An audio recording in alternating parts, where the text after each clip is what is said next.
Yo, what's going on, everybody? It's me, the Flying Pig here on Flying Pig United with another cheeky little Manchester United rundown news video for you. Latest reaction to the cash up last night, and also reaction from just people in the footballing world, Rangnick, and all the latest Manchester United news as well. Some updates we're going to get into in this show. So, yeah. Good to see you all. Thank you for joining us. We've got Parker Deb in here. Mark Harris, how you doing? Mark Hackney Harris getting in here raw. Hope you're doing well, pal. Flabby G, Aaron. We've also got K-Slater23. How's you going, my friend? Chief Struman, Ten Hag's Reds, Louis Batten, Wiggy, Jonathan Gallagher, Philip Chapman, Aaron, Joshua Whitfield, Louis Batten, Vutinator, everyone, thank you very much for joining us. William Kelly, Sukranash Al Pasha, Scott Corden, G0476, Bonzo, Drew Who, Ronnie United, and everybody else as well. Thank you so much for getting in here. Do us a favour at the start of this stream and smash that like button on the video. Give it a cheeky little thumbs up if you haven't done so, and share it around on social media. You might as well do so. And also subscribe if you're new. Get yourself involved. You only need to be subbed for 1 minute to chat, so come on, get yourself involved in the chat and let us know your thoughts and fallout for this absolute gash up that we call Manchester United right now. Thanks for joining, dudes. Let's just get into it then. So, it's an embarrassment. It's nothing short of a steaming fucking turd of a performance by Manchester United. Yeah, okay, Liverpool are a really good side right now, but fuck me. Let's see a little bit of passion and a little bit of something from the lads. Didn't see that whatsoever. Also, Ralf Rangnick, in all fairness, you know, okay, yeah, he is right. We do need a whole bunch of new players and stuff, but he's also shat the bed in terms of organisation of this football team last night with the way that we've set up. I mean, Diogo Dalot's not a fucking left back. Let's go and put him over there to face one of the best fucking wide players in Mo Salah in the league, son. Not really the best idea I've seen really from Ralphie. And then bringing Phil Jones in for his second appearance in as many fucking years. Mixing it up, he hasn't played for it at the back since he's been here. It was just a little bit odd. So, yes, we're going to cover it, but let's just start off by saying that Liverpool absolutely dominated us. Manchester United were embarrassing in every department. There was very little positives to take from the game, guys. Very little positive. Usually there's something. There's some husk of some sort of positive you can take. I mean, maybe Hannibal came on, the second half was okay. Sancho came on, second half was okay. Is that our fucking positives from the game? That's basically the positives from the game. It was an absolute steaming shit show from Manchester United, and I just want to forget about it and move on, to be honest. I've had nothing but hundreds of messages from Scousers all night long, dudes. They're fucking relentless. And it is depressing, man. It's depressing. So we just got to put this season behind us and hopefully try and move on. The sooner that we can get the new manager in and try and start lay the foundations for the new season and actually kick on and try and work towards progression in a certain direction, the better. Because we're just stagnating, going backwards and fluctuating in a serious period of gash. It's actually just ready. We're ready to end this season. It's all over and done with as far as I'm concerned. We just need to start afresh as soon as possible now. It's never going to be truly afresh because we still got the same regime, the same shit owners, etc. that own the football club and are shackling us and holding us back every single season. These clubs like City, Liverpool, and now you're going to see teams like Newcastle, previously obviously Chelsea with their owner and stuff. They're striving to try and win things or trying to get better and progress now. Well, that's not what Manchester United have been doing under the Glazers. We've been a complete mess. So, hey, Mark Harris, thank you so much for the super chat, man. Thank you very much for getting in here. Really appreciate that. Let's get some love hearts in there for Mark Harris. He says, bin the bums, Piggy, in Arteta, tea-lady. There you go, there you go. Sorry, Doris, it's time to go as well. We're going to sack every single individual at the club, including the fucking tea-lady and the fucking canteen staff, and we're going to get new in. Arteta, you've got the job. I hear you can make a wicked cup of tea. Mine's 2 sugars, lad. Thank you, Mark Harris. Appreciate your super chat there, mate. Get in there. Hey, look, if we're not careful, it's going to be fucking Harry Maguire as tea lady. That's really what he should be doing, in all fairness, man. He shouldn't be representing the club playing captain for Manchester United. That's where that really does fall down. I mean, just look at who's actually captain in the side. That's a farce in itself. This guy's an absolute shitter. We're not going to get on to, I'm not going to just go on a tirade, but you just talked about tea ladies. And I instantly just thought of Harry Maguire in an apron and a pinny with a little fucking hairnet on, handing you a tray of teas. That's what I thought of in my mind. That's very fitting. It's befitting of Harry Maguire, that. Not what his current role is, which is captain in the greatest club in the history of English football, which he's doing an absolute mad shite job of, let's just say. Thank you everyone for getting in here. Thank you Nasruddin for subscribing, and Jay Morgan. Thank you guys. If you're new, hit the subscribe button. Nearly 100 of you legends in here today. Happy lunchtime, guys. Or I say happy lunchtime, you know what I mean. I hope you're trying to put that gash night behind you and you're having a good day and you're not working with any scousers right now. Smash the like on the video if you're just getting in and have your say in the live chat. Let us know where it all went wrong. Okay, I'm going to get into what Ralf Rangnick said. So Ralf Rangnick has come out, obviously, post-game. This is the quotes from Ralf Rangnick. I mean, he said it's absolutely embarrassing. It's disappointing, maybe even humiliating. He said in regards to the result, you know, his exact quotes were this: "It's extremely embarrassing for me as a coach to have press conferences like this one. It's embarrassing, it's disappointing, maybe even humiliating. We have to accept Liverpool are 6 years ahead of us now. When Jurgen Klopp came, they changed at the club and lifted not just the team, but the club and City to a new level. That is what needs to happen with us in the next transfer windows." He says there will be a rebuild for sure, but that does not help us when we still have 5 games to play. If you analyse the situation, it's not difficult to analyse. For me, it's clear. There will be 6, 7, 8, maybe 10 new players. Before you sign those players, you need to be aware how you want to play. So, pretty fucking damning stuff from Ralphie Rangnick, and he's absolutely bloody bang right as well. I mean, yeah, he's had a bit of a mare since he's come in. He's had an absolute mare since he's come in. Okay, people are saying you can't blame Ralf Rangnick. You can't. It's not solely Ralf Rangnick's fault. It's not even, you know, largely his fault at all. But he is the guy selecting a lot of the team and keeping Mr. fucking Slab with an armband on, etc. And he is obviously making a lot of the key decisions. Dallo on the left, bringing Phil Jones back in randomly, etc., mixing the formation, playing with essentially no midfield. It was a bizarre set of circumstances that how Ralf Rangnick set us up yesterday. So, of course, he's partly responsible, but at the same time, he's absolutely right.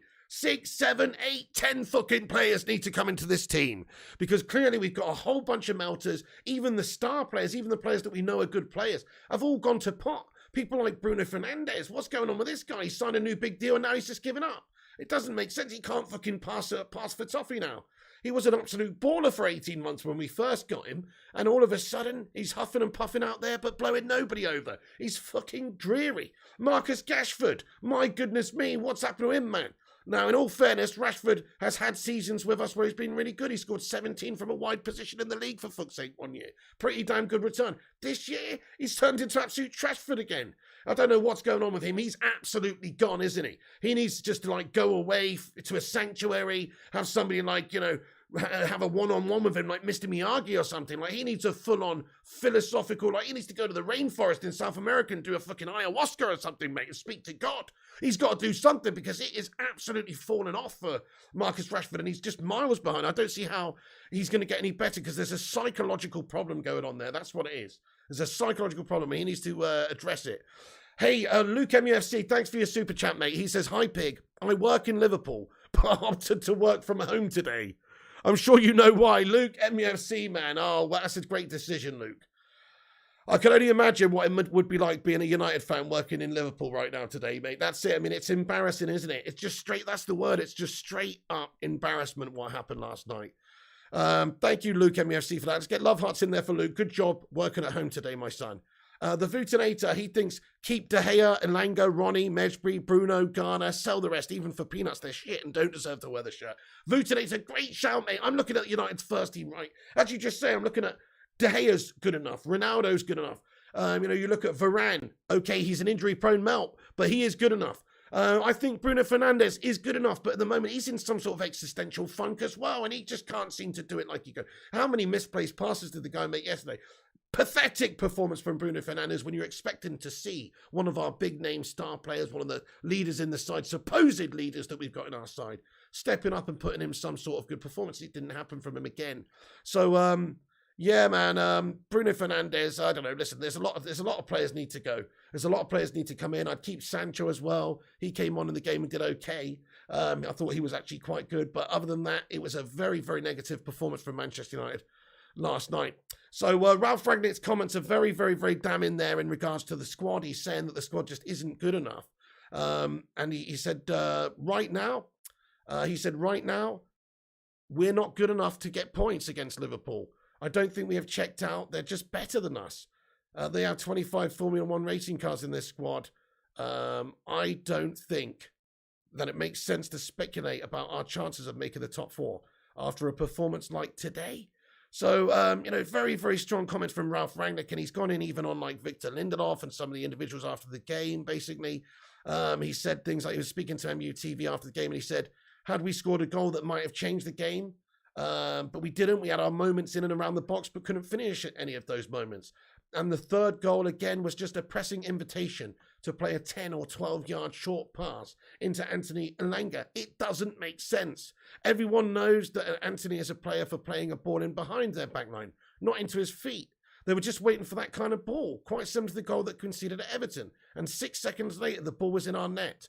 So, just in regards to the third goal, which we conceded there, where Lindelof played it into Elanga's feet and just caused us problems, Robertson's won it back and got it up the pitch for a counter. And it was very, very frustrating. And he said in his post-match press conference, he said, the way that we prepared, I have to say, the third goal was exactly the kind of ball that was on the blacklist of things that we shouldn't do against Liverpool. A 12-yard pass into Anthony Elanga. It's not that kind of player for that kind of ball. They're just waiting for those kind of balls. He also highlighting Harry Maguire's poor pass to Mesbury just before Liverpool's 4th goal.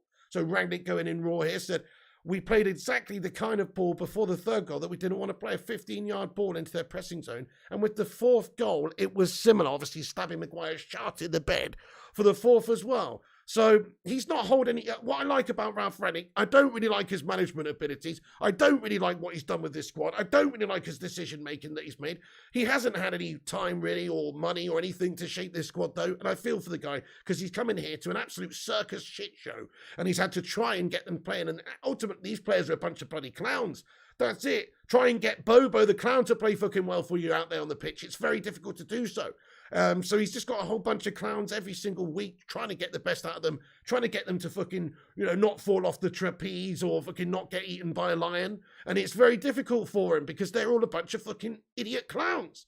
And so he's trying to coach them and they're not listening. But ultimately his coach has not really worked out, but the players are just not good enough. These guys, Harry Maguire, Victor Lindelof, Bruno Fernandes was pathetic in the game and has been recently. Marcus Rashford. It's not just like the certain players that were maybe leaving. We talked about players like Jay Ling's leaving. Well, it's not a problem with Jay Ling's. He's had to come off the bench because Pogba's gone off with a supposed calf injury.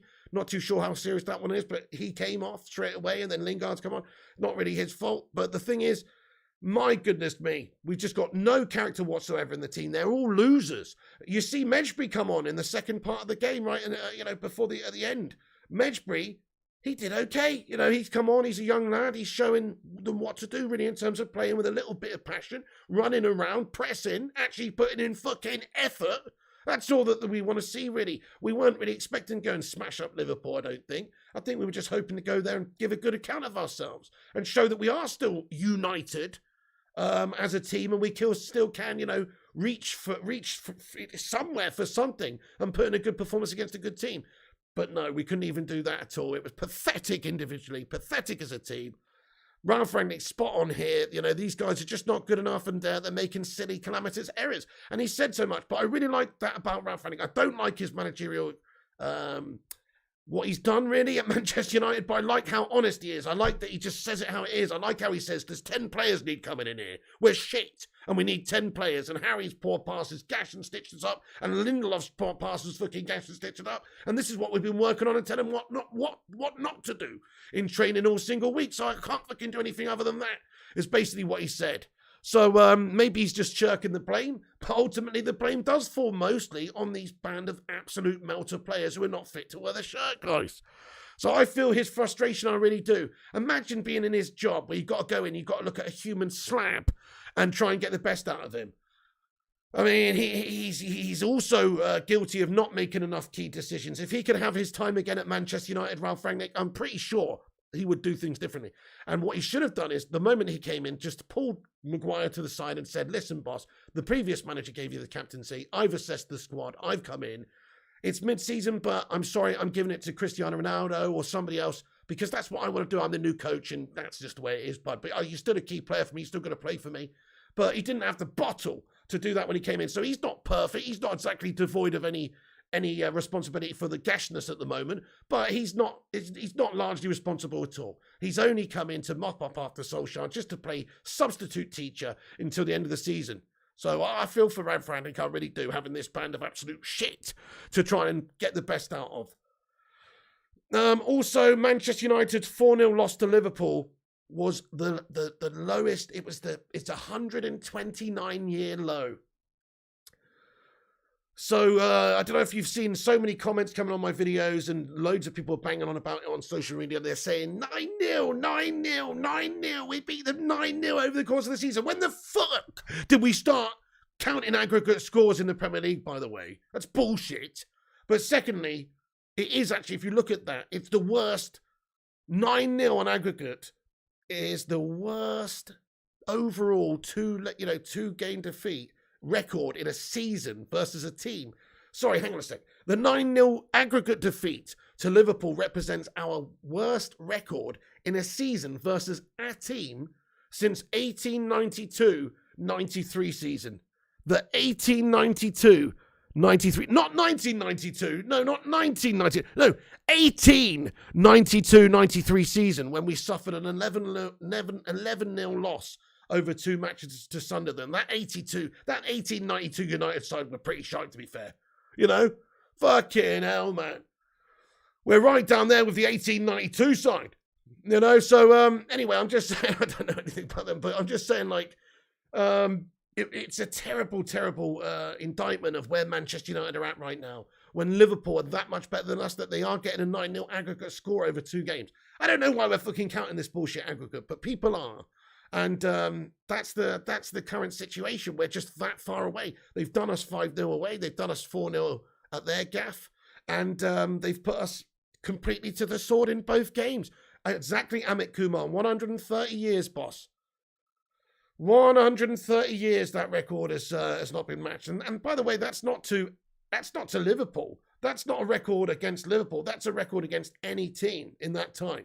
So United have never suffered an aggregate defeat since that year up until this season like that in the Premier League or the First Division. So yeah, it just says everything really. It's the worst season on record for Manchester United in the Premier League. I think that's got to be said.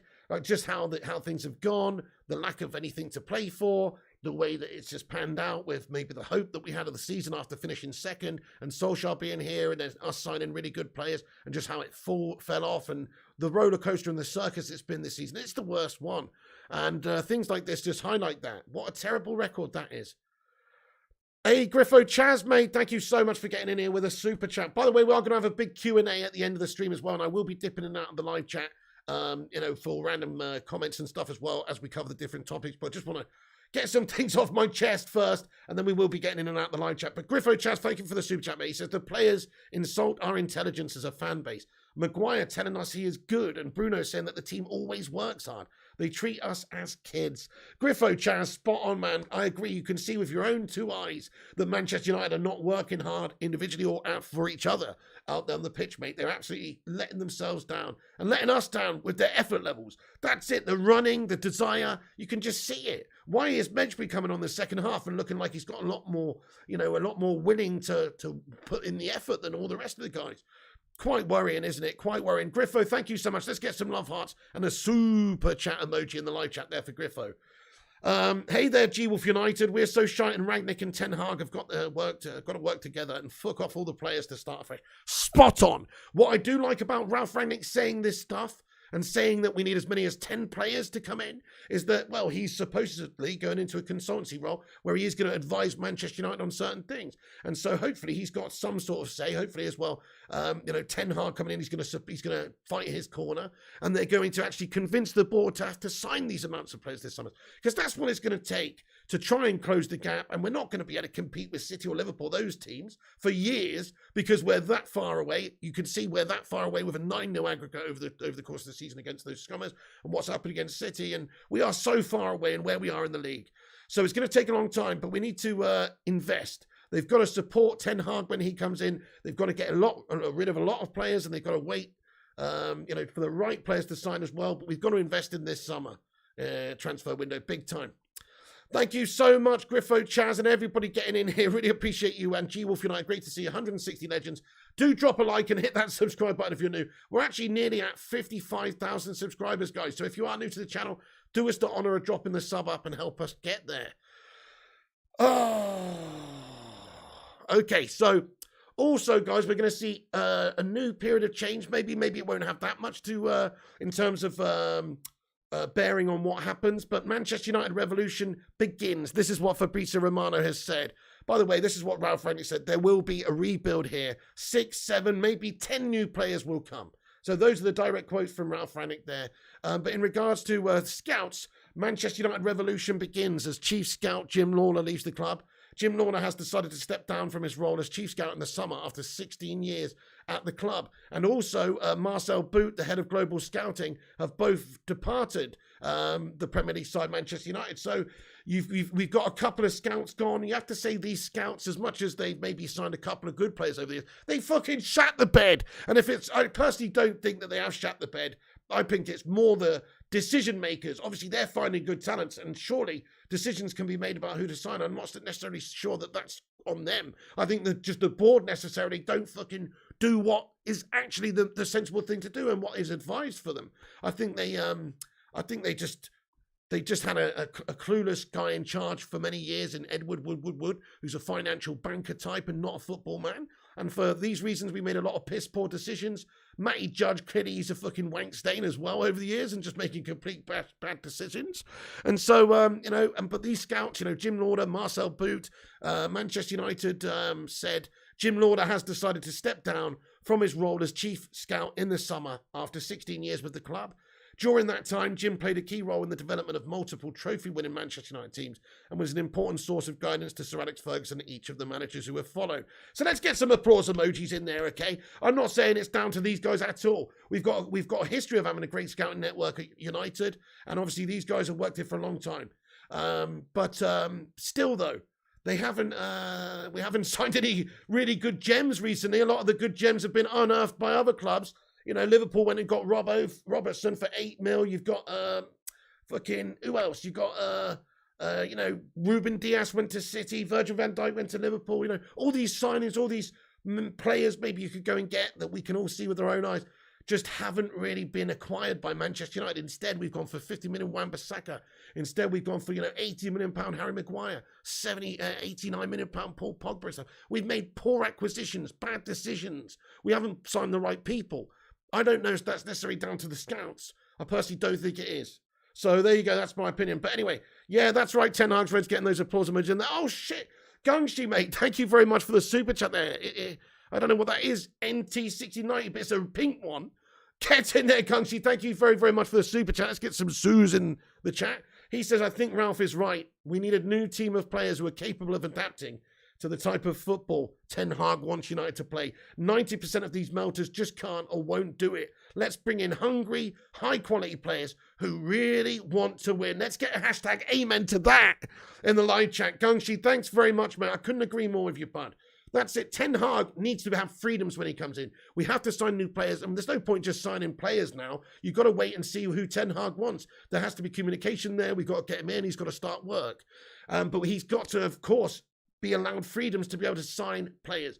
It's pretty easy if you ask me, guys. Okay, it is going to take investment, but just imagine how would United shape up if you next season with Ten Hag if you maybe did something like this. And I'm no fucking expert here, but listen, Rudiger is on a free maybe. If not Rudiger, go and get Pau Torres. That's your centre-back sorted. Play him alongside Rafael Varane. Keep Lindelof as backup. And then get the foot rid of Phil Jones, Harry Maguire, Eric Bailly. And then also bring Mengi through as a backup to Antebe. You could keep him as an option. Then you've got two midfielders that need to come in. Get rid of everyone in midfield apart from obviously keep Scotty and Fred as fucking backup squad players. Bring Garner through. Then you get me maybe Tielemans, maybe Neves. Don't go and buy Declan Rice for 90 mil. That's fucking stupid. Go and buy two good players for that. Maybe Neves, maybe Tielemans. There you go. You've got yourself a decent midfield. If not them, then yeah, okay, there's loads of players that have been linked. Milinkovic, Savic, fucking Bellingham, all a lot of money. But then, we could go and get some of these players right. Just get two fucking midfielders in there. Absolutely. Then you need a winger. Absolutely need a winger. Anthony. Oh, my mate over at Ajax. Ten Hag's mate Anthony. 22 22-year-old Brazilian guy, great goal stats, great assist stats, exciting young talent, only getting better, available for not a huge amount of money. Ten Hag can do the business because he knows him. Nice. And then you've got to go and get a striker. You've got to get someone who's going to score the fucking goals, especially after Cristiano Ronaldo's gone. So you've got to get someone like Darwin Núñez, maybe somebody more mature in the short term. There's talks of maybe, Harry Kane. I don't see us spending any more sort of money to get Harry Kane here, to be fair. But Darwin Núñez or somebody, to score the goals. There you go. United are instantly fucking decent.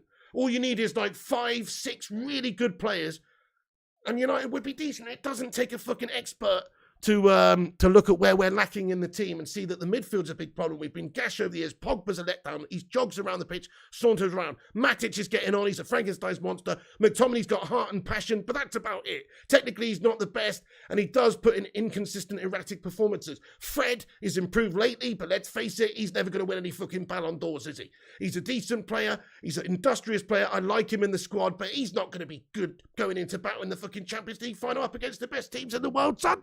He's just not to the standard. So we've got to improve that midfield. The engine room is very important. You've got to get 2 new major signings in.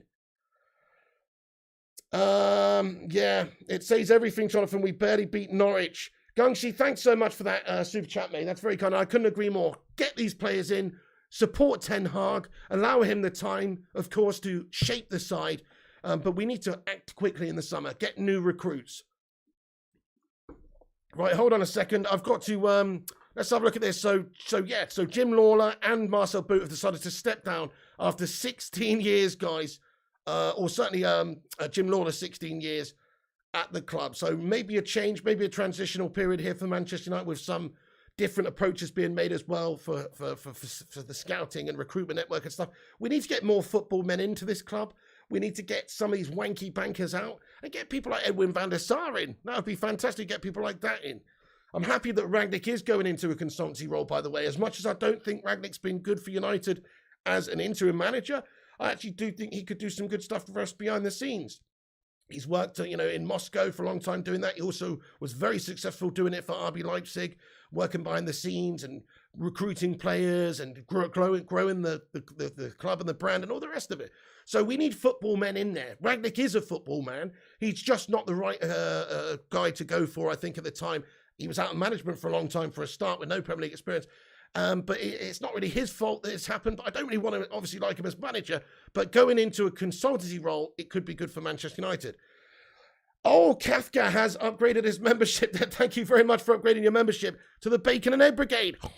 Hey, thank you, Kafka. Everyone, let's get your favorite Bacon Brigade emoji in the live chat, all the channel members. For Kafka, thank you so much for upgrading the membership and supporting the channel there, Kafka, mate. He's twice a member, mate. Thank you so much, Kafka. I really appreciate that. Legend, man. Hey, Takashi, how are you doing? He says, Rangnick had so many of those Liverpool guys, even Nkunku. Look at those talents. Yeah, exactly. He's brought some of these guys in, actually, to Leipzig and various different clubs. You're spot on. It's possible for him to, be able to oversee certain signings from the club in the summer as well, and to help Ten Hag. That's another good thing that he can do. He does have a really big sort of Rolodex portfolio of players that he knows and has worked with or has signed for this club, that club, that have developed really well. And he's got a good track record of bringing in players for RB Leipzig, say, who just were really, really cheap, but developed into really, really good players. So I'm not doubting Ralf Rangnick's ability to do this stuff. I just think he wasn't the right guy to come in and oversee us. And it's with hindsight that I'm saying this. Hindsight is a wonderful thing. But then again, I was sort of saying this when he first came in. Everybody was absolutely pulling their plonker about Rangnick at the time. I was very indifferent about it. Like, he's what's he been up to and what's he won? And, wouldn't we, is this really the right guy? Are we just doing it for the sake of it to sack Ollie and get someone in? Well, obviously we were. So anyway, Manchester United, though, planning to buy lots and lots of players in the summer. A revolution could take place, supposedly. That's what Rangnick said. There will be a rebuild here, 6, 7, maybe 10 players. Let's talk about Paul Pogba for a second, because there's an article on Sky Sports News today that says Paul Pogba likely to leave Man United this summer, with representatives in talks with Real Madrid and Juventus. That's posted at 12:21, just an hour ago on Sky Sports.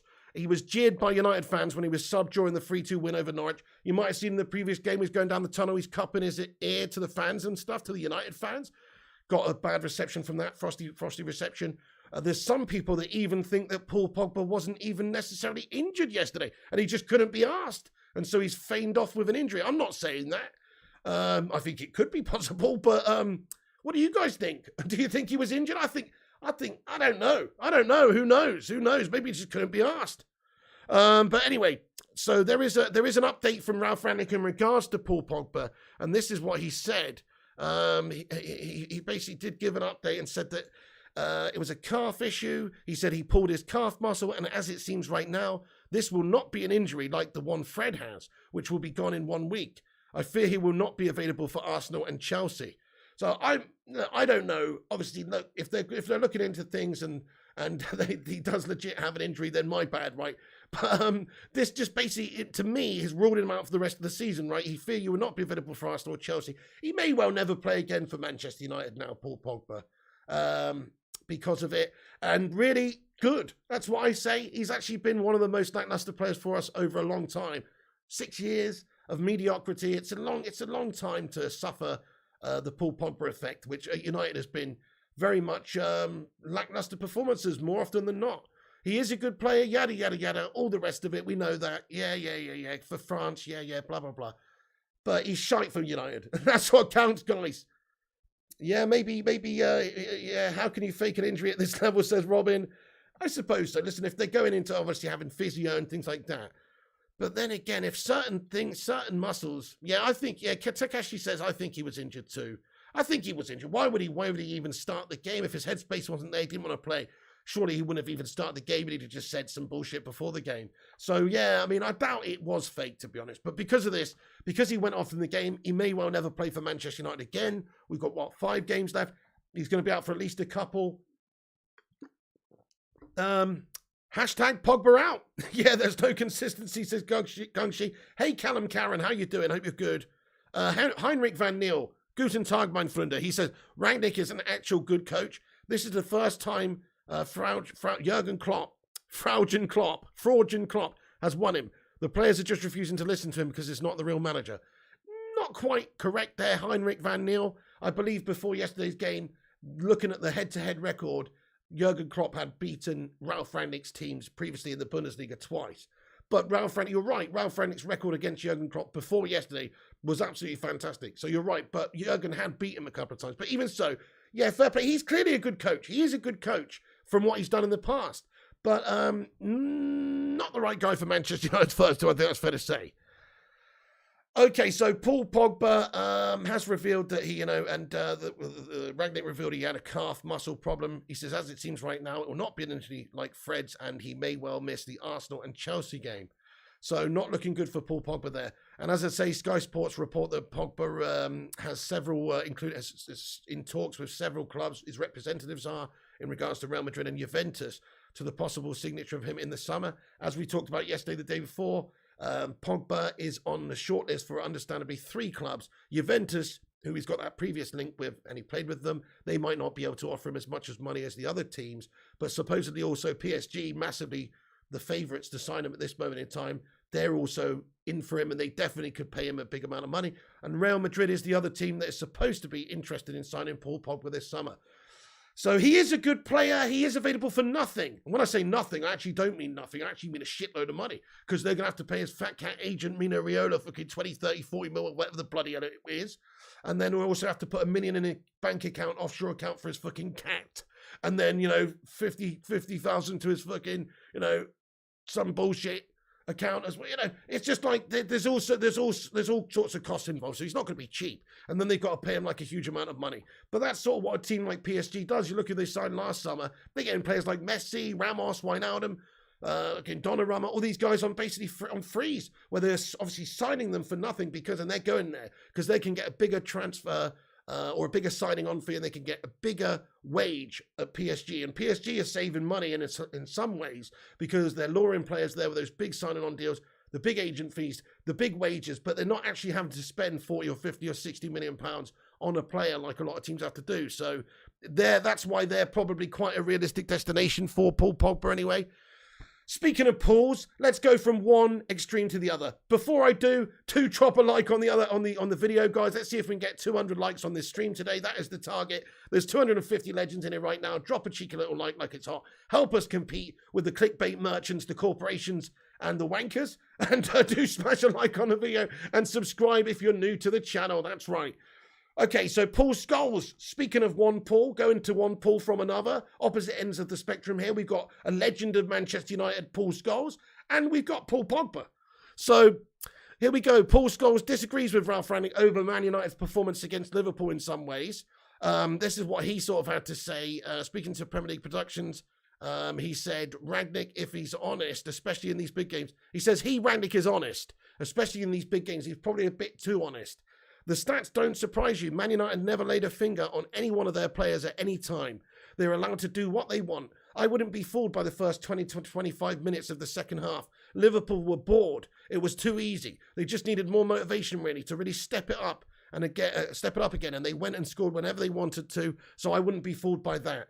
The motivation thing, United weren't up for it, and it's difficult to take that. So he's basically, what he was saying there is, he wouldn't be fooled by what Rangnick said in regards to, his sort of tactical changes at halftime did make a difference, and we came out better in the second half. But he also said United weren't up for it, and it's difficult to take that. They should be up for any game, whether it's Liverpool away or Watford away. But you need motivation from your coach. You play that many games, and sometimes you just need a word from your manager. And you think, okay, here we go again. You've got to step up and have got to be ready for the challenge of playing a proper football team.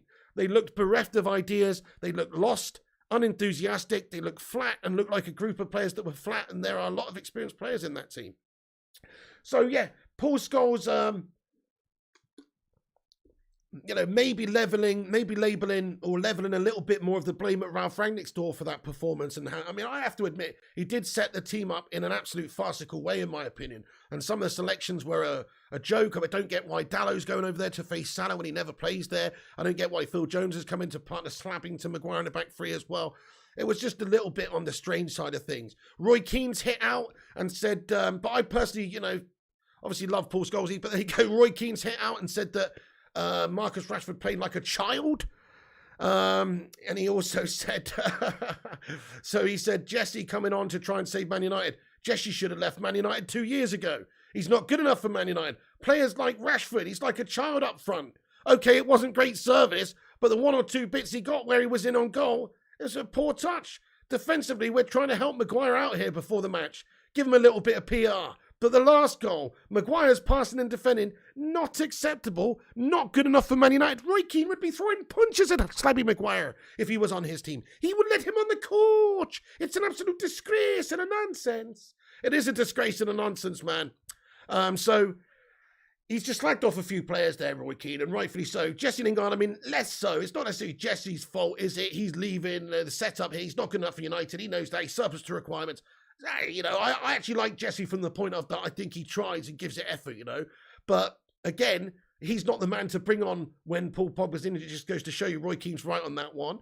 Rashford was, I'm sorry to say, I don't know what's going on with Rashford, guys. Listen to this. So according to SofaScore, right, in terms of statistic, he made 11 accurate passes over 90 minutes, and he lost the ball every 2.1 touches.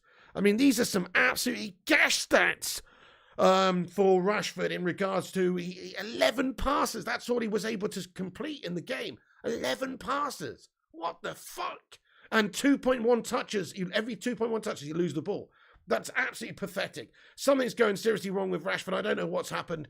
I like the guy, right? I like him off the pitch, I think. But you can just see he's not playing with happiness. He's playing with the weight of the world on his shoulders right now.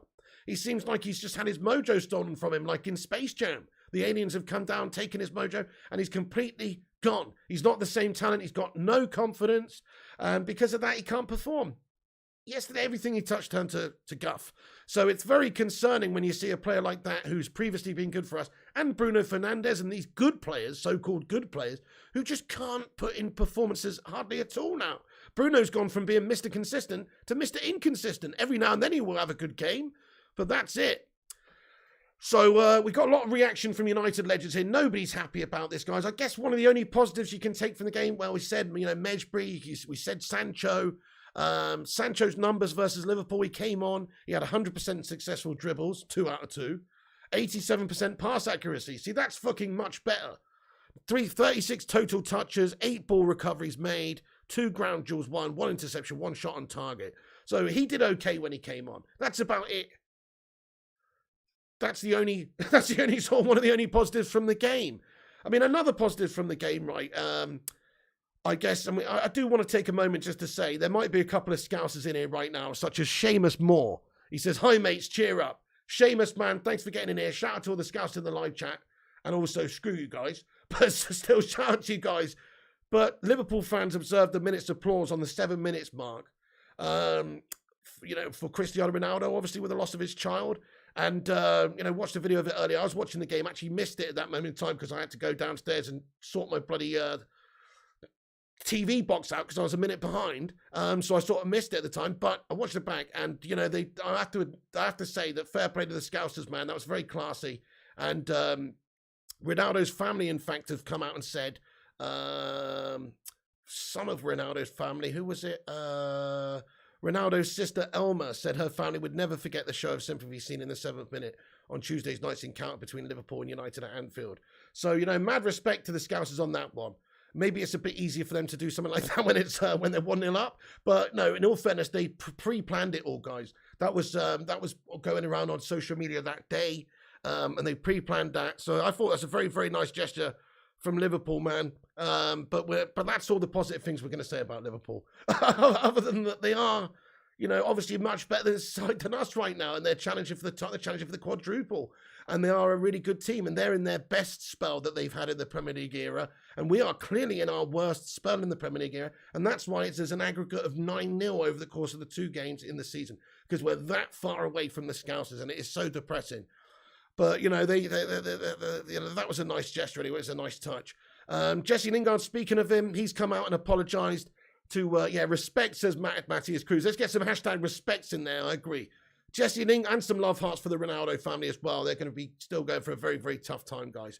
Jesse Lingard apologises to Manchester United fans after embarrassing Liverpool defeat. He was speaking to MUTV. He says, well, we'll go there in regards to Arsenal. We'll go there with the mindset of winning, staying on the front foot, being intense, doing the basics and having that energy to go and win the game. What? We're just fucking saying words. Nobody in the squad did that against Liverpool at all. So what makes him think that's going to happen against Arsenal? He said, we need to work hard first before you can start playing. So win the individual battles and then we'll win the game, hopefully. And then he went on, he was talking about Liverpool. He said, obviously Liverpool are a good team. But I think second half we started a little bit brighter. We were on the front foot a bit more and it just gives us that little bit more intensity. I mean, we did come up. We had an okay spell for 20 minutes, but crikey, man. As soon as Liverpool wanted to turn it back on again, they just did. I agree with Paul Scholes in that sense, man. I mean, they were just sort of toying with us, really. Their job was done at that stage, and it was only United who sort of getting back into the game a little bit that woke them back up again. But he said, we can't be getting beat 4-0. It's embarrassing, really. It's horrible. It's horrible for the fans. You can feel the pain when we're on the pitch. You can see the scoreline. It's really disappointing. We can only say sorry to the fans. I know they back us through thick and thin, which we appreciate as players. We go into the Arsenal game now this week. We work hard throughout the week, and however we train reflects how we play. So I think we can increase a little bit more intensity and energy in training as well. Yeah, fuck yeah, we can. But come on, I mean, these players are pathetic, guys. I'm sorry to say, fair play to Jesse. It's not Jesse's fault. I'm not blaming Jesse. He's already sort of a backup and he's leaving in the summer pretty much, and he's just come in because he had to because of injury. I'm not blaming Jesse, but a lot of these players are pathetic. They do their talking, man. Bruno's doing his talking. Maguire's doing his talking all off the pitch, but they don't do any talking on it. In all fairness, guys, I'd like to see a gesture from the squad. Give your fucking week's wages up and give it to a suitable charity or something, because literally they do not deserve to be paid this week, in my opinion. They're already living lavish lifestyles in a super privileged position. Fuck me. They do not deserve to collect a wage packet from this week's performance, if you ask me. Smash a one in the live chat if you agree. It might seem a bit extreme, but, it's not like they're going to miss it. And they don't deserve it, in my opinion, most of them. Okay, so getting onto a stat about Mo Salah, by the way, just quickly as well, just to add a little bit more insult to injury. He's actually broken a goal-scoring record in the Premier League era against Manchester United. he has become the first player to score 5 league goals against the Red Devils in the same season. Fucking hell. So, pretty sickening, man. Pretty sickening. Yeah, and he scored 30 in all competitions now this season. But, I mean, you have to say he's obviously a special player. He's obviously a really good player. But you'd actually have the bit of a drought or a little bit of a, off patch before playing us. You wouldn't know it. Trust him to get back into firing form against Manchester United, Easy opposition for him, really. He even said after the game, he said when he was interviewed alongside Thiago, he said, Manchester United basically made it easy for them. He said, what they do is make it easy for us. Give us loads of space, let us have the ball in front of them and just let us fucking play it around pretty much. So, he even himself at the end of the game just said how easy it was, pretty much. It's a disgrace, man. But anyway, there you go. So Mo Salah's got that record now against Manchester United. Hey, Owen Lan, what's going on, mate? Yeah. What's going on there, Owen Lan? We've got a fucking scouser in the live chat there. Hey, Owen Lan, I hope you're doing well today, man. I'm sure you are. Gary Neville on Hannibal. This is what he had to say about Hannibal. He said it takes a young kid to come on to show how to sprint and put a challenge in. I'm actually proud of him. Yeah, let's get some love hearts in there for Hannibal. Fair play to him. He was brought on the pitch by Rangnick. He needs to play the youth players like Hannibal now between the end of the season. But Hannibal looked pretty good. He was quite industrious. He did work hard. He looked like he actually cared.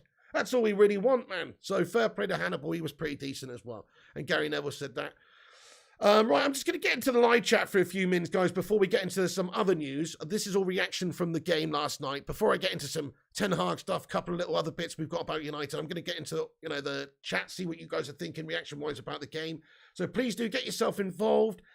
Also, drop a thumbs up if you're just getting in the live chat. You might as well, it's free. And also hit that subscribe button if you haven't done so. Drop a cheeky little sub up and get involved in the chat. You need to be subscribed for 1 minute to chat, but that's all. So smash the sub up and get yourself involved. 140 likes on the stream. Thank you each and every one of you that's dropped the like. And now it's time to have your say in the chat. Let's see what you guys are thinking. Let me give this a refresh, actually. Right, Scousey Red, exactly. He says Hannibal, 13,000 a week. Paul Pogba, 300,000 a week. I know who I was worried about. That's it, exactly. Precisely, mate. Nothing to be concerned about from Paul Pogba, is there, really? Yannick Rordy says there must be a problem with this club that we don't know of, a really big problem.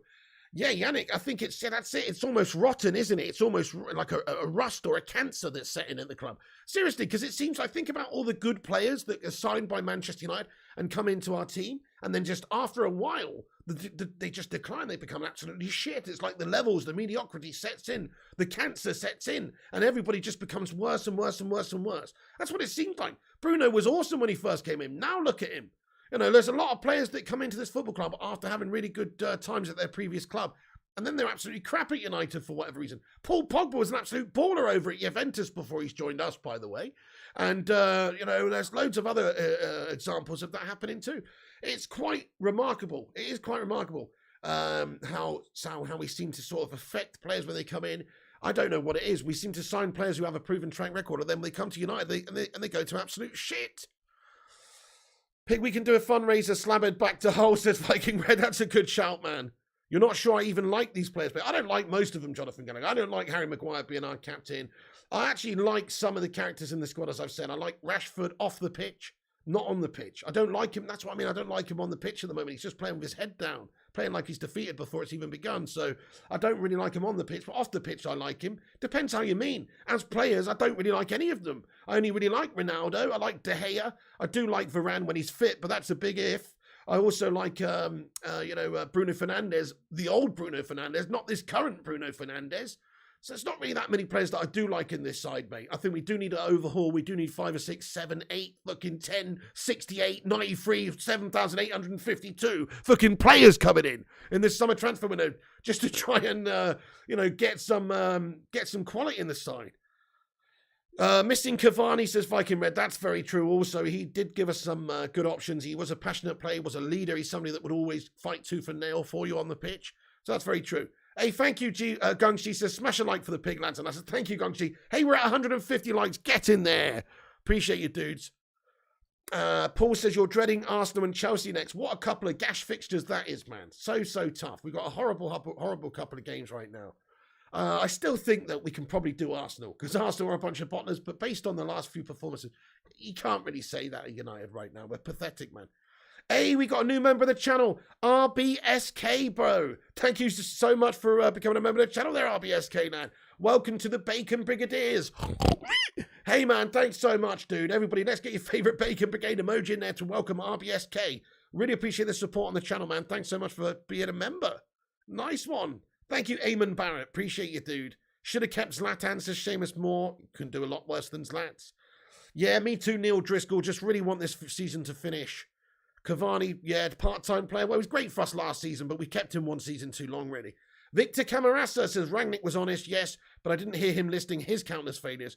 Came in against Cristiano's, leaving with Ronaldo, sparing a lot of his blushes, to be honest. Victor, I'm with you, mate. Rangnick also has made some bunch of mistakes since he's been here, dude.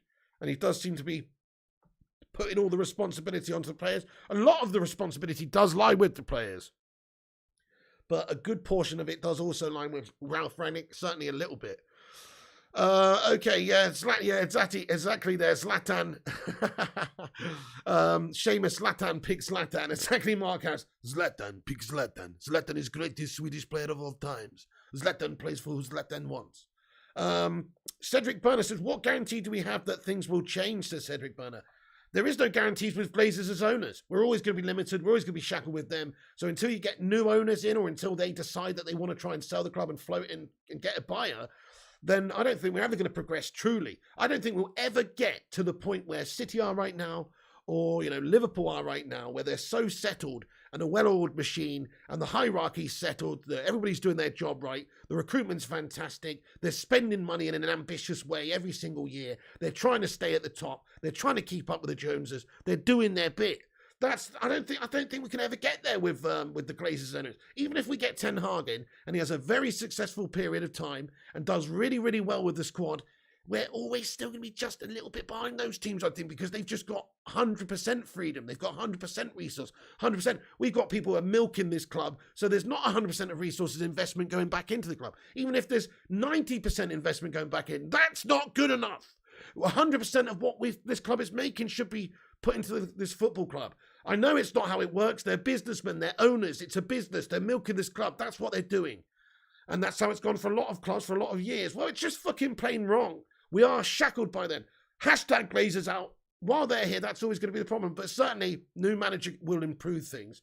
Did you hear yesterday, by the way, on Sky Sports, Graham fucking Souness said something along the lines of, I've always thought the Glazers have done pretty well with, at Manchester United and stuff and given them what they need. It's like, no, they haven't, though. On the face of it, they might have done.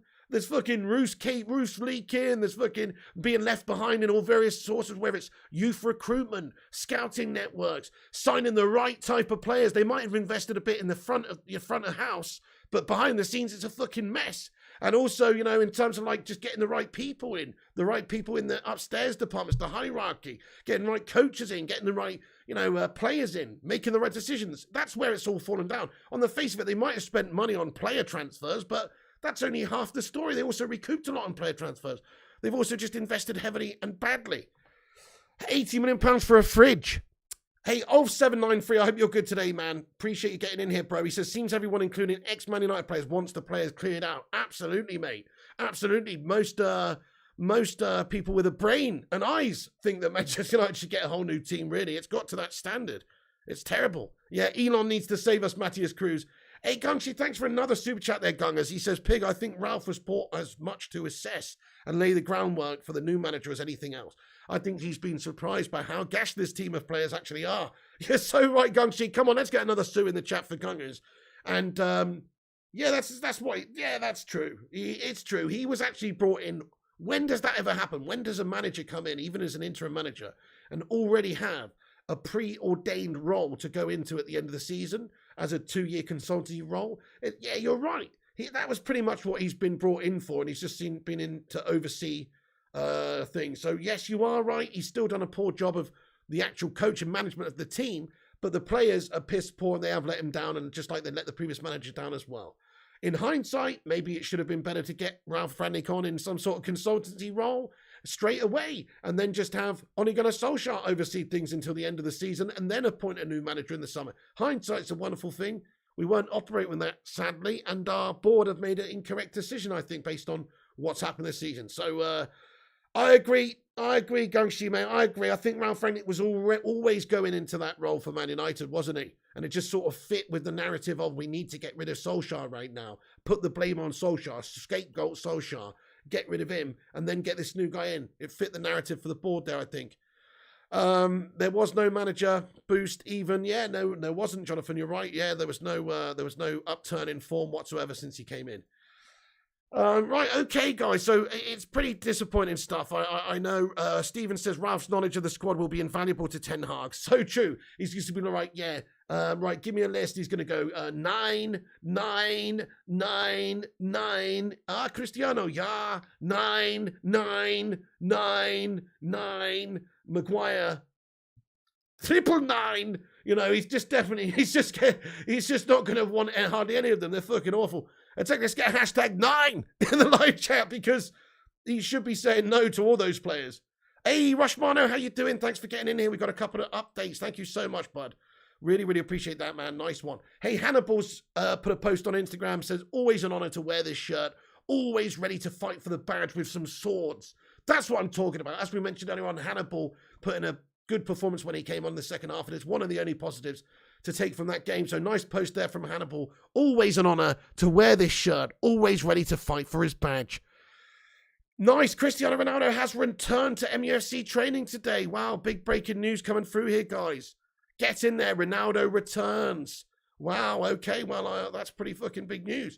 Get in there. Cristiano Ronaldo has returned to Manchester United training. Come on. Viva Ronaldo, baby. #Viva Ronaldo. Let's get a Ronaldo emoji in the live chat. Some love hearts and some #CR7s. Come on. We need this guy right now. He's literally proof in the last few games, the Tottenham game, the Norwich game, proof that this Man United side is shit without him. Like, he is such a key player for us. His individual brilliance is what saved us in so many games. Without him, just look at that performance against Liverpool, man. If we had Ronaldo, right, I don't think much would have changed. Imagine if Ronaldo played in that game. I don't think much would have changed, but maybe just because of he's so great individually and because he's such a leader and such a determined character, maybe he would have bagged a goal. I'm just saying that. That's how good of a player he is. Even in that team of that gash performance, we'd have still got done. Liverpool would have still outclassed us. He's only one man.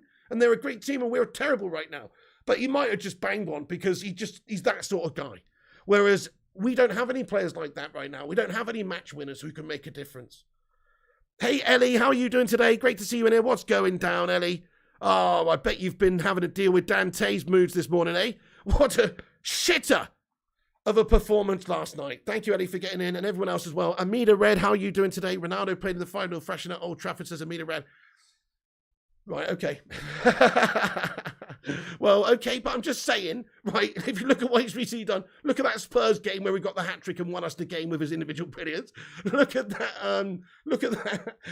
Norwich game where we were poor and we were getting beaten, and he's obviously got us the hat-trick there to win us the game. He is a clutch player. You can't deny Ronaldo's a clutch player. And given a chance, even just one chance, you may well take it, my friend. We would have had more chance of winning that game or doing something in that game if Ronaldo was playing. We'd have still got battered. But there you go. Jay Tully says apparently I sacked the scouting network chiefs this morning. So the reports on that is this is what's come out in regards to that. So yeah, there has been two scouts who have gone. We got Marcel Boot and Jim Lawler who have left. And so, yeah, they're leaving at the end of the season, guys. They've been here. Well, Jim Lawler's been here for 16 years. He's overseen some successful signings in the past and obviously the scouting. I personally think, as I was saying earlier, you can blame the scouts. I don't think it is down to the scouts. The scouts are finding talents. It's on the board and the people in key decision-making positions in the club to say, yes, we're going to sign this guy, we're going to sign this guy, we're going to sign this guy. You know, ultimately, they've made some poor decisions. I'm sure the scouts have done their job to a reasonable degree. It would be nice to get new scouts in who can find us better players, but I don't think the problem necessarily is the scouts. I think the problem is just who's in charge of the decision making, and yeah, I think it's pathetic. Yeah, that's right. Takashi Rashford's basically Maguire up front. Hey, Michael Myers, how are you today, bro? How are you today, man? Michael Myers, smug mode, mate. I'm glad I didn't have that bet with you in the end, Michael. I'm glad I didn't have that bet with you in the end, bro. He says, enjoyed the banter yesterday. If I was beside you, I would have been slapped. Keep United's name out your fucking mouth. He says, but a new day, new mission. Love you, legend. But what was the score? Respect, bro. Hey, thank you very much there for getting in there, Michael Myers. Appreciate you, dude. Thank you for joining us. Yes, let's get a cheeky little love heart in the live chat there for Michael. I appreciate you getting in there, man, and being a good sport. And once again, shout out to those Scalcieri fans yesterday that did clap for Ronaldo and stuff. You know, that was a nice touch.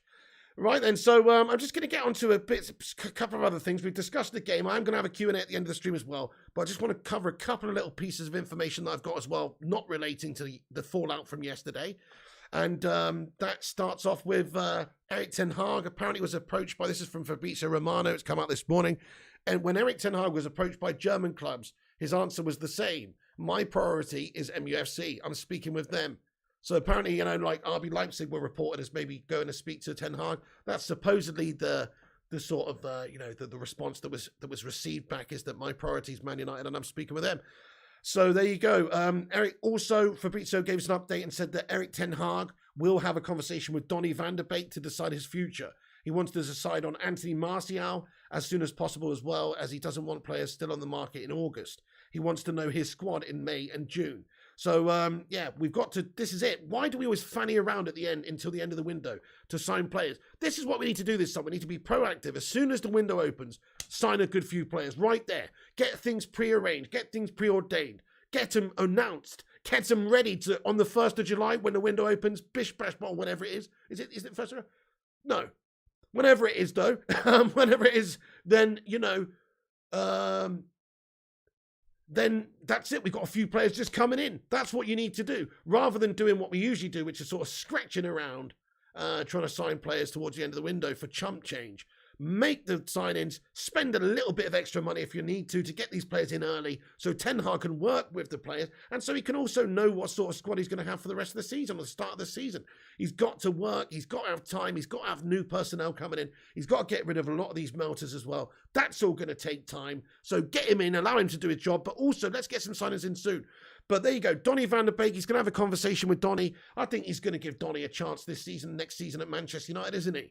Of course he is. He's worked with him previously, and I think Donny van de Beek, although I've never really been blown away by him at United or even at Everton or whatever, he's never really had the key opportunities that he's needed. He's never been given a fair run in the side. He's never had 5 games in a row regardless of form. Think about all the players who were given 5 games in a row regardless of form over the years by Ole Gunnar Solskjaer. People like Maguire, people like McTominay, people like, fucking... Everyone.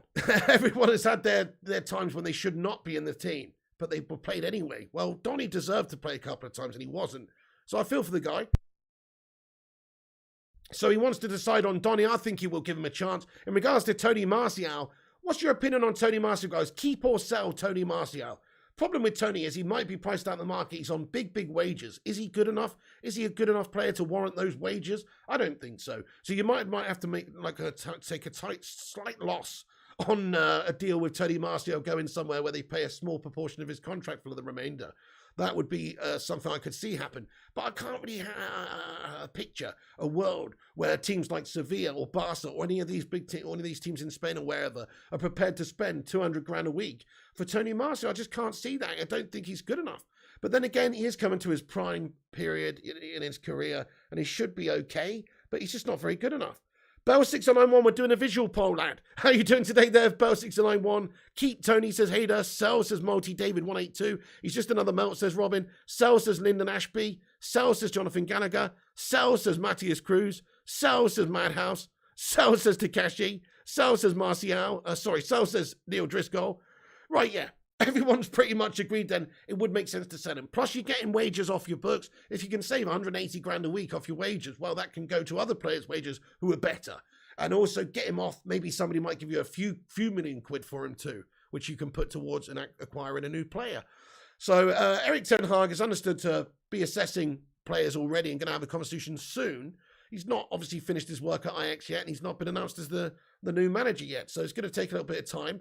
But we just need to act quickly in the summer, allow him time and freedom to do what he needs to do, to assess players, to get rid of them, and to get the new players in. We need to act fast in the summer.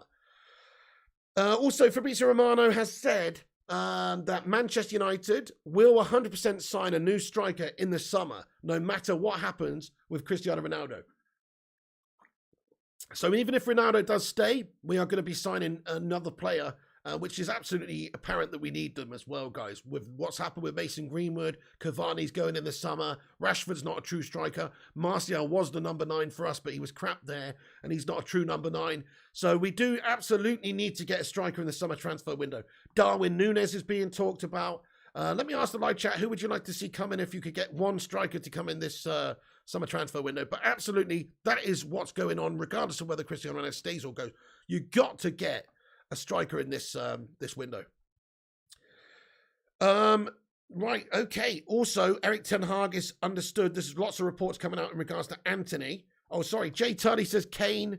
Yeah, Kane would be a decent shout, actually. He scores proven in the Premier League, man. If they were prepared to spend the money, if they could do a deal, I wouldn't say no to Kane, man. Mark Harris says, can we get George Best? If only we had a time machine, man. He would be straight in the team, wouldn't he? Oh, man, he would show a thing or two to these melts. You would get Darwin Núñez, says Hader. Great shout. He does seem like an exciting talent. Only 22. The goal scoring record over there in Portugal is insane. Madhouse says Darwin. Kane says Philip Chapman. Kane says RBSK. Kane's proven, isn't he? Son Heung-min's a great shout of Busy the Beast. I know he's not a true striker, but he scored a shitload of goals this season. And I personally think Son is one of the best industrious players we could go for, yeah. But I can't see us spending the money and convincing Spurs to let him go to us at this moment in time. Danny Ings says, Madhouse. Hey, Egon Spengler, thank you for the £2 super chat there, Egon. Sue! Can we get a Sue in the chat there for Egon? Thanks very much, bro. Darwin Núñez says, Matthias Cruz. We must get Haaland, says Fernando Corran. He's not going to come to us, sadly. He's going to City, isn't he? He's got that link there. Also, they've got a successful period of time in their club at the moment. We don't. But anyway, in regards to Anthony, Erik Ten Hag is understood to want to make Anthony one of his first summer signings for Manchester United. Ajax would not be difficult to deal with in the deal as well. It's understood that they'd be happy to sell him for quite a bit of money, but not a huge amount, somewhere around 50 million, which in this day and age, for a 22-year-old Brazilian winger who's very exciting and has a great future in the game, by all accounts, is not a huge amount of money, really. It's still a significant investment, and it depends how much the budget's going to be for the rest of the transfer window to be able to sign in players, because we do need to address all areas of the squad. But certainly he would excite me a lot if we could get Anthony in. From what I've seen of him, he looks like a very good talent. His stats don't lie, and Erik Ten Hag knows him well. And so for that reason, if he feels he's good enough to come in and do it for United, then I trust his judgment on it if he wants to bring him in. So maybe his certain aspects of his game need some work. Maybe he's not the most clinical, but actually statistically, assist-wise, very good. Goal-scoring-wise, not bad at all. He's only 22 as well. So we have to wait and see what's going on, but I think he would be a good acquisition for us, guys. Right, that's pretty much the Man United news there, everybody. Oh, hang on, though. We've got a little bit more on Cristiano Ronaldo from Manchester Evening News. Thank you so much, Rushmonder, for sending us the deets. So Cristiano Ronaldo completed a full training session today at Manchester United. What an absolute legend, by the way. Seriously, let's just get a hashtag legend in the live chat, because think about what's going on at the moment. I mean, I can't even imagine thinking about that situation where you have, you're expecting twins, and then obviously, one of them passes away so sadly, and it's like, well, you've still got to carry on because you've got another newborn, and you've got your other children and stuff. You still got to carry on stuff, but you must just be absolutely, I don't know, like, it just must be really awful, is what I'm saying, because there's all this anticipation, excitement, and then all of a sudden this happens, So just much love to Cristiano. He's a very strong character. I think he's a very strong individual, both in terms of on the pitch for us, but also individually. He's a strong character. To be here, he is, going to train just a couple of days after announcing that this has happened. He's going to get back on it to help his team and get back into things for the Arsenal game. So just mad love to Cristiano Ronaldo. What an absolute legend! What a fucking legend!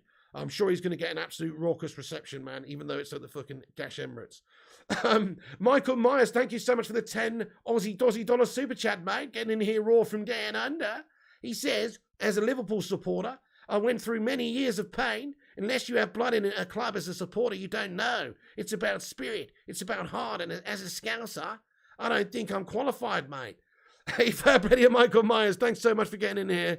It's about spirit, about heart, as a Scouser, don't think you're qualified. Hey, Michael Myers, thank you very much. You did have a lot of hurt and a lot of pain, man. That's it, 30 years. As I've said many times recently, as much as I hate to see Liverpool do great, you can't really begrudge them this success because they've gone about it the long way, the hard way, and they've done it the right way, more importantly, as well.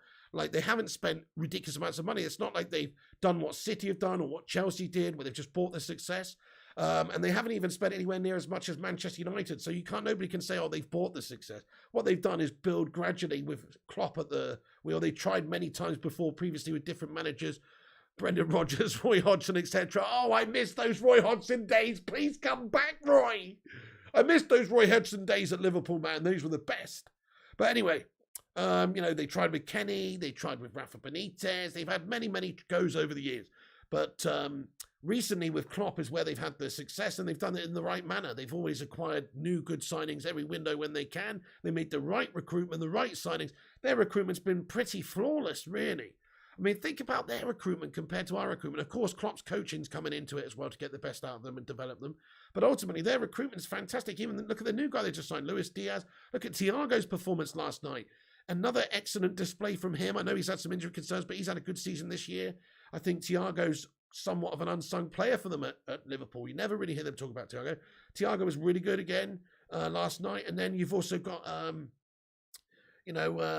they signed Robertson for 8 mil. They signed Van Dijk to plug that centre-back problem, basically got themselves the best centre-back in the league there. They got a great goalkeeper when they needed to replace Karius. They've done really well. Like, they've just recruited fantastic. Whereas United have recruited absolutely cash-tastic, spending £80 million on a refrigerator, for instance. So you can't really even compare it. But just to go, they have done it the right way. They haven't done it like Chelsea or City scummers have. And so you can't begrudge Liverpool fans their success right now. But it is just horrible, isn't it, that United are so far away. I mean, what I would love Man United to be up there right now.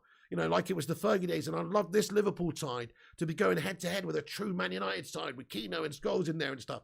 I know that's the past. You can't do that. But I would just love to see how a great Man United side would play against a great Liverpool side. Why is it always one or the other?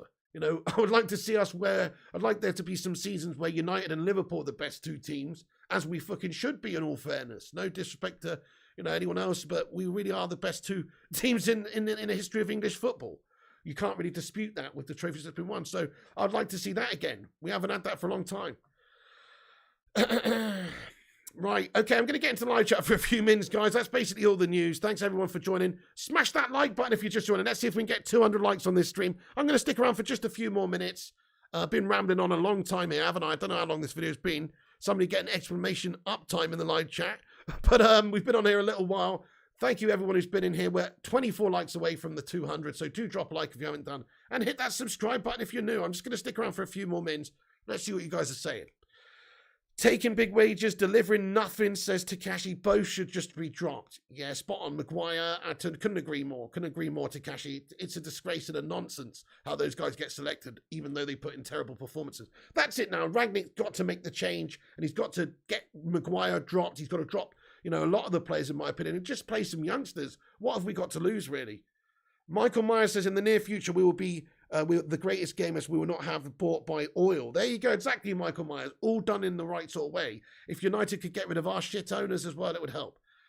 Yeah. There you go. Yeah, there you go. Madhouse. They are legit clubs. I agree. Jay Tully, can we talk about the keeper situation? Are we really going to let another great young keeper, that is the modern style keeper, to keep an aging De Gea? I really rate De Gea. I know people don't like his distribution. People don't necessarily like his sweeping ability, to come out and read a game and get out and rush out and all that sort of stuff. But he's undeniably a great shot stopper. And I won't hear a bad word against De Gea because he's by far our best player this season again. So we'd be kind of foolish to let him go, in my opinion. Maybe Ten Hag will not want to use him because he wants to play with a certain sweeper keeper style keeper, maybe. You saw what Pep Guardiola did at City when he came in, discarding of Joe Hart.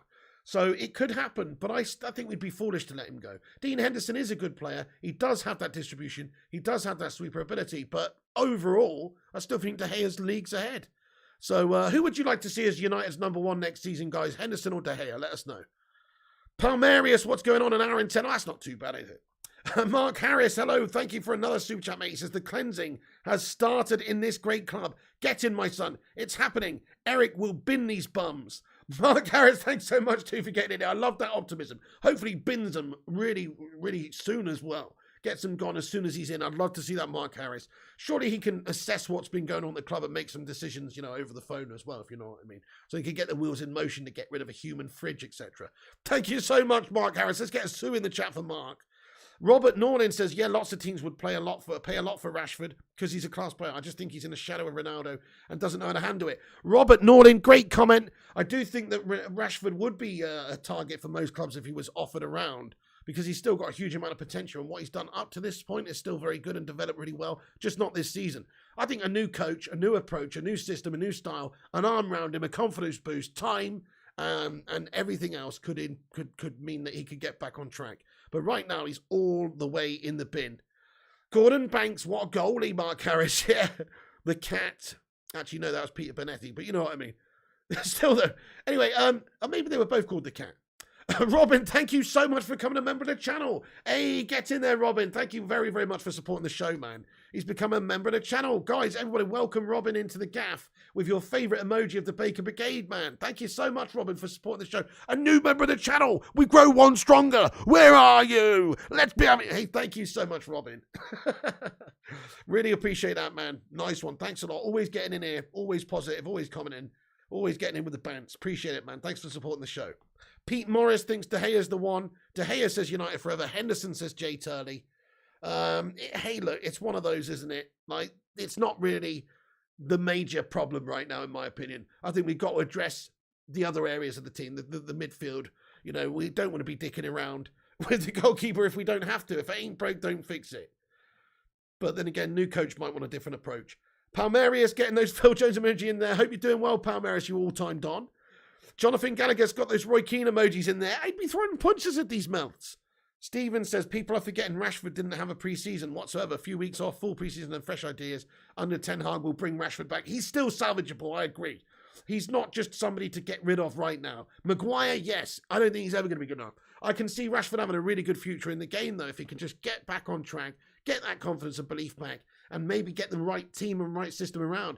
It might not just be Rashford. Maybe he's been coached absolutely terribly this season as well, and the system and the team has not worked, and what he's been asking of him isn't natural to him, or whatever it may be. That's also not the case, because just look at him yesterday. He's had 11 passes in the whole game that are actually accurate. He's given away the ball a lot. He's just playing individually bad. But at the same time, the team struggling doesn't help him. Look at how Sancho came in. That hasn't helped Sancho. If he'd come into a firing team, it would have been better. Same goes for any players. If the team's actually playing really well, if Rashford was playing for Liverpool, I'm sure he wouldn't have had a shit of a season. That's just how it goes. And then Ollie delayed Rashford's back operation. True, we did keep him playing last season when he should have perhaps had a rest and had an operation earlier. Yes. Pez21 says, talk about Maguire's situation. What is there to talk about, mate? He's fucking gash. He's Captain Gash-tastic for United and he shouldn't be here. He absolutely needs to leave in the summer, mate. If we can offer him to Leicester, Newcastle, or fucking the Dog and Duck pub, anyone who's gash and muggy enough to pay any money for him, please do come and get him. That's what I'd say. Thank you, J1892. Poor defence, says Pez. Yeah, it's terrible, mate. The only one I'd really worth, I think, keeping really is Varane. We need to build a new defence around him, really. Okay, the wing-back positions are not terrible. We've got Shaw and Tellers over on the left side. We've got Dallo and Wan-Bissaka, but it's still not good enough. It's not matching the best wing-backs in the world. Just look at Liverpool's team, Man City's team. They've got world-class players in those areas. I don't think anybody's really saying Luke Shaw's world-class. Last year he was, but that's just for one season. Nobody could really say that about Tellers based on what we've seen from him recently. He was gashing that last game, not against Liverpool, the one before. Against Norwich. And you also look at Wan-Bissaka, he's just not good enough going forward. Dallo, just not good enough defensively. It's like none of them are really world class. It's not the most problem areas of our team that we absolutely must address right away. But man, in an ideal world, we're signing a centre-back, 2 centre midfielders, a striker, a right winger, a right back, and a left back, in my opinion. In an ideal world, because we are seriously lacking, in terms of quality. But we're not going to do that. We just need to sign the core. I think United would be a really, really good, strong force if we just went out there and signed either Rudiger or Pau Torres as a centre-back option to his partner Varane. I think we'd be a good midfield if we had Tielemans and Ruben Neves, say, or players like that. I think we'd be a really good team if we had Darwin Núñez and Ronaldo up top scoring us the goals. And maybe Anthony coming in there, Diallo coming back as well, maybe having a future and actually giving some game time at the club for fuck's sake. Rashford hopefully revitalised, Sancho improving and getting better. Then, you know, we could make some strides, but we need investment. Yeah, Varane is always injured, Neil Driscoll. You can't rely on him, which is why you need to keep players to, you know, back up. But when he is fit, he is good. He is good, mate. When he is fit, he's good. Piggy, your eyes different colours looks cool. No, they're not different colours, mate, actually, unless I've had some sort of an incident whilst I've been on here. But no, they're not. They're blue, mate, or grey. Numero uno, what's going on, man? Nicholas Williams, how are you doing? Well, I'm not well, but I'm okay. Thank you for asking, Nicholas Williams, and thanks for the support in the show and being a channel member legend there. Nicholas Williams, hope you're good. And same goes for Footboy Brownie. How you doing, my man? He says, how's your day been, Pig? Relaxing, I see. Well, compared to yesterday I'm still pretty pissed off, to be honest with you, Brownie, after that gash mess. Usually, you know, the dust has settled a bit and I'm pretty chilled out, but today I'm just disgusted, mate, with United and stuff. But hey, you know what? There's bigger things, more important things in life, isn't there, really? You know, there really is. There really is. But at the same time, it's fucking shit, mate. And we need to get a complete overhaul of this team in the summer going. But I hope you're doing well today, Football Brownie. You can relate, mate. You're a Cardiff City fan, for fuck's sake. Your season's completely over with and has been for a while. Okay, you're not down, but you're nothing to play for now. It's just shit, isn't it? We just want this season to finish, don't we? It's terrible. Sinistero says, why Maguire still playing? Coach decision or club decision? Looney bin decision, mate. I don't know. I think Jack Nicklaus in the fucking looney bin's making the decision or something, bro. It makes no sense, does it? I agree. We did miss McFred, Viking Red. I know their energy in the centre of the park could have maybe done something. You're actually right. Fred would have been a good player to have in that game in particular, and the combo would have worked better than what we had out there. But even so, we would have still got overrun and gashed up because they're not good enough either, mate. Yeah, the numero uno senior team needs to be dissolved. Buy one centre-back and get Rudiger for free. Sell Bailly, Maguire, Phil Jones. Yes! Get in, Matthias. Good shout. Roshmano says we got 185 likes. Can we get the 200 likes, guys? Drop a thumbs up if you haven't done. I'm on a bit earlier today. I don't usually do lunchtime streams, but I just thought I'd jump on seeing as a lot was coming out about Rangnick and stuff. Superstar says, I think it is. Fullbacks are so important in the best teams these days. All four of ours are bang average. Yeah, true. I mean, they're good, but they're not great. That's what I was saying. You're absolutely right, Superstar. It's not the key areas, I don't think, that you have to strengthen immediately, because there are more pressing issues in this United team. But in an ideal world, we'd absolutely get a new wing-back or two in. Good shout. Think everyone has overreacted. United played well against one of the champions winning sides. Chat it, Jamie Todd, mate. Keshav Chunjungsin says, great news, Pig. Thank you, Keshav. Appreciate you, man. Am I on foot tonight? You know what, PES21 RTG? I'm not 100%, man. I am having the evening with Mrs. P tonight. I will be on tonight doing a stream, a news stream, a Man United news stream covering the evening's news.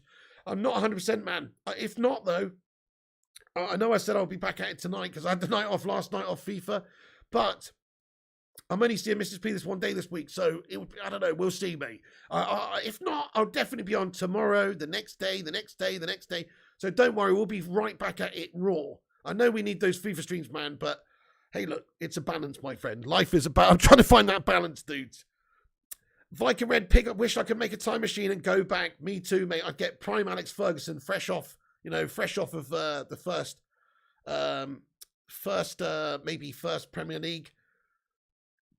Premier League season. I'd go and get Roy Keane straight away just from Notts Forest as well.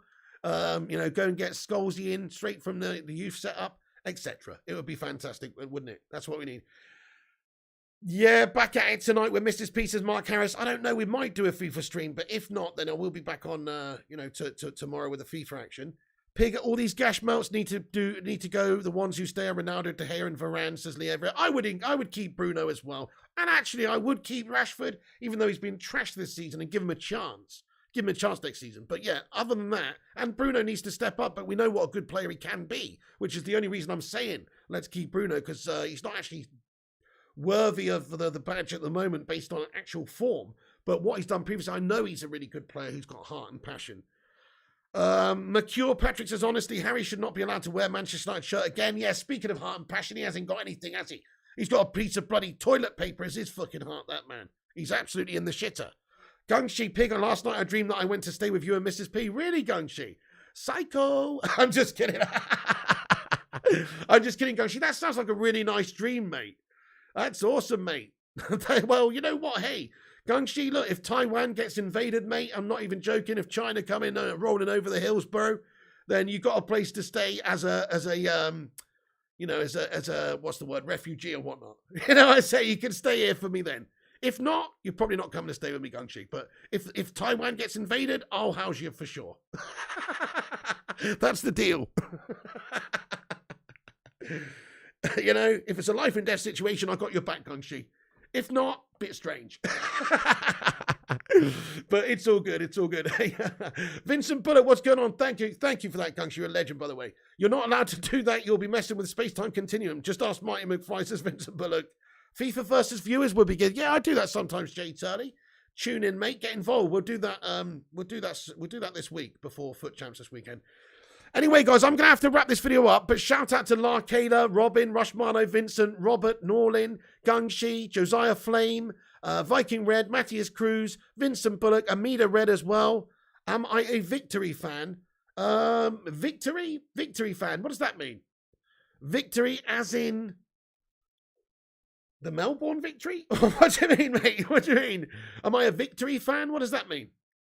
Hippie Goat, hello. Really hoping the Ten Hag era turns out to be a United reset we desperately need. Precisely. New era, new direction. Get him in here, hopefully. Yeah, well, Melbourne victory, says Amida Red. Yeah, go for it, mate. I'm a fucking Melbourne victory fan, bro. Absolutely.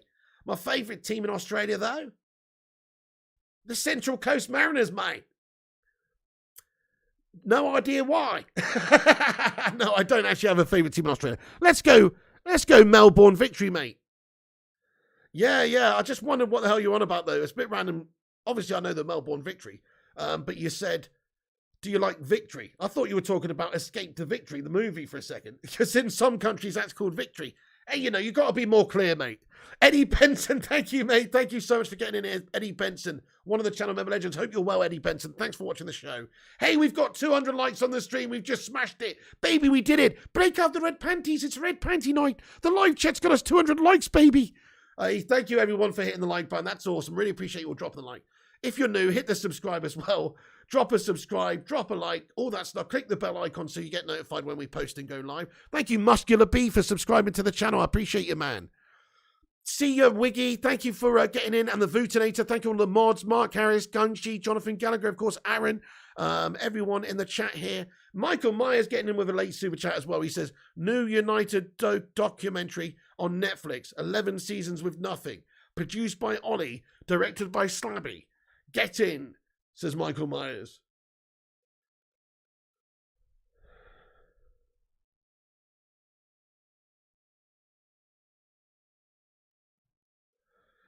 Yeah, fair enough, Michael Myers. Well, I might have to check that one out, mate. I might watch it after 30 years of absolute scouse gash documentary on Amazon. Fair play to you. I'm going to watch that one back, mate, because that was an absolute fantastic long one. It was a really long documentary, that one, mate, I hear. I'm going to watch that one back. Anyway, thank you, Michael Myers. Appreciate you, mate. Bastard. Nice one. Well, drink it in, mate. Drink it in. It won't last forever, man. You used to watch Sydney Olympic when I lived over there, but that was before the A-League, says Football with Brownie. Nice, and that was a volleyball team. Knowing you, Football with Brownie. Anyway, you're legend. Anyway, hey, Lee Everett, Robin, Stephen Carr, Gungshi, Amida, Larkela, Sylvester Nyanga, Robin, Viking Red, and everybody else. That's it from me. Drop a like before you go. Hit the sub. Click the bell icon emoji as well to get notified when we post. Hippie Goat, thank you very much. There's loving the vibe. Good luck with the channel. Thank you, Hippie Goat, for getting in the chat. If you're new, come and join us after the stream in the not live comments. Get a comment in there so we can say hello and keep the debate going after the stream's finished. Follow us on social media if you want, on Instagram, Facebook, Twitter, and TikTok at Flying Pig United. And also check out the website, unitedflyandhide.com, for your latest United news. And if you've got any points you want to make after the video, come back and, like I say, get in the comments. If I've missed your comment, apologies. I try and read out as many comments as possible from everyone in these chats. Obviously, the channel is getting a little bit bigger, so it's slightly more difficult to do that these days. But I try my best. If I did miss you, just know that I didn't do it on purpose. And, I'll try and get you read out next time. Or you can come back and comment, and I'll respond to you guys as well. Thank you, Football Brownie, Hippie Goat as well. Why don't United fans blame Ferguson for bringing in the Glazers because of the racehorse court case allowed the Glazers in, says Football Brownie. Well, I don't really think it's Alex Ferguson's fault. I think you'd have to look at the previous owners for selling it to those guys on those conditions, and also the Premier League for allowing the club to be bought with that sort of debt money. Fergie's just a manager at the end of the day. Okay, he might have certain recommendations, but I don't think he's brokering or overseeing the Glazers buying Manchester United, to be fair, Football Brownie. Just saying. Anyway, thank you very much, though, Kingslayer, Eamon Barrett, Gungshi, everyone. Thank you so much for getting in here. Really appreciate that. Have a great day. Gungshi as well, you legend. That's it from me. Have a good one. I'll be back later with some United news if there is any, all the breaking stuff. Thanks so much for watching and getting in here, and that's it from me. Once again, United have let us all down. Once again, we're an embarrassing mess. We need a reset. We need a stick of dynamite in the dressing room, and we need to reset this football club and start again. That's what we need. We basically just need to blow it up and rebuild it. That's it. Manchester United needs to begin again. We need a new era. Erik Ten Hag coming in will hopefully give us that. But really, the owners are always going to be there shackling us. Hopefully, though, the new guy with a new philosophy, new players, new team, new approach, new tactics, new style, new everything will maybe have a chance of taking us in a good direction. But only time will tell, my friends. Thank you, everyone, for watching. That's it from me. I'll be back later, and I'll see you on the next one, guys. Thanks for tuning in.